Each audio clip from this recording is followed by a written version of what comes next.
नमस्कार मित्रांनो, राजश्री किचनमध्ये आपलं स्वागत आहे। आज आपण बघणार आहोत ओल्या नारळाच्या खोबऱ्याची चटणी कशी बनवायची ती।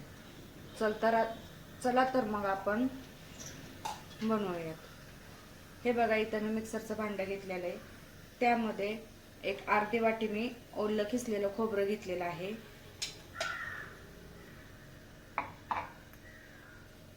हे आपण मिक्सरच्या भांड्यामध्ये टाकून घेतलंय।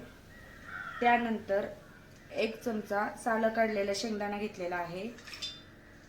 2 चमचा डाळ घेतलेलं आहे, भाजलेलं डाळ।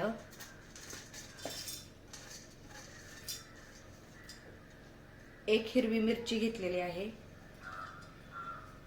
थोडीशी कोथिंबीर। हे बघा, चवीपुरतं मीठ, थोडीशी साखर आणि 1 चमचा लिंबाचा रस।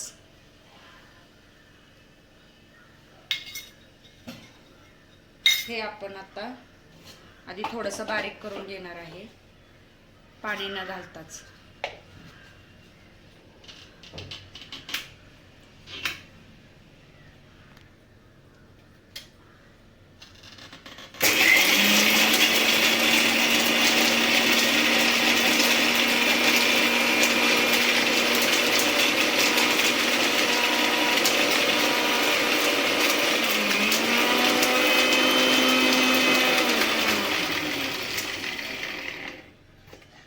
हे बघा, असं बारीक झालेलं आहे।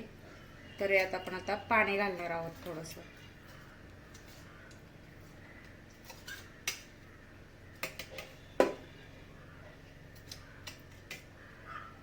तुम्हाला जेवढी पातळ, जेवढी घट्ट पाहिजे एवढं तुम्ही यात पाणी घालू शकता।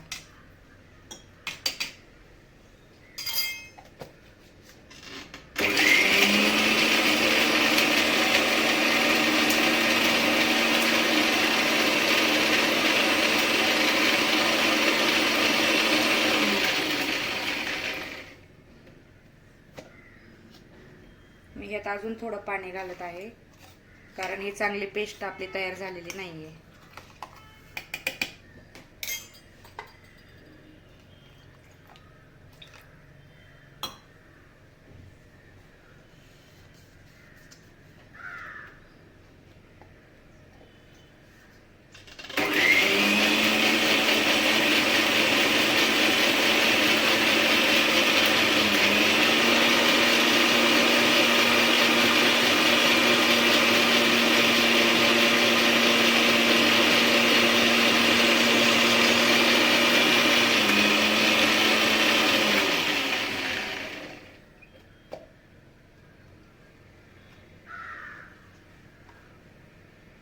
अजून थोडं पाणी घालते ह्यामध्ये।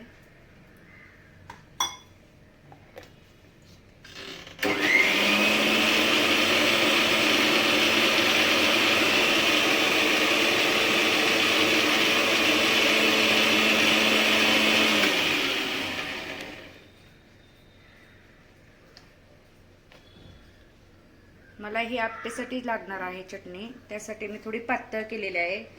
अंदाजे यामध्ये अर्धा ते पाऊण ग्लास पाणी मी ओतलेलं आहे। हे बघा, अशी एक मस्त आपल्याशी चटणीचं बारीक करून झालेलं आहे। ह्याला आपण आता मस्त असा तडका देऊया। आपण आता तडका देऊन घेणार आहे चटणीला।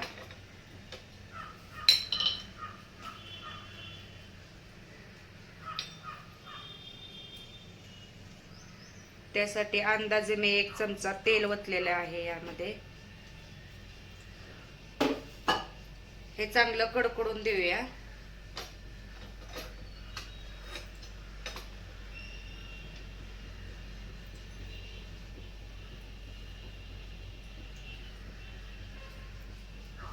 हे बघा, तेल आपलं चांगलं कडकडलेलं आहे।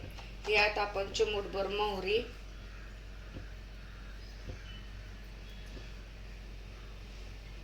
चांगली तडतडल्यानंतर आपण त्यात थोडे जिरे टाकणार आहोत।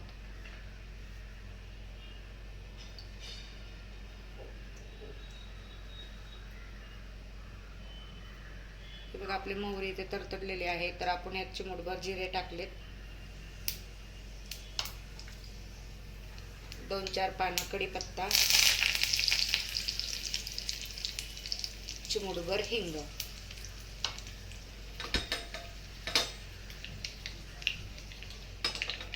आपण आता गॅस बंद करणार आहे. मस्त असं हे चटणीत टाकून घेणार आहोत.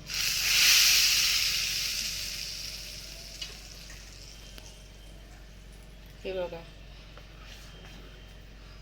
ही आपली अशी खाण्यासाठी नारळ खोबऱ्याची चटणी तयार झालेली आहे.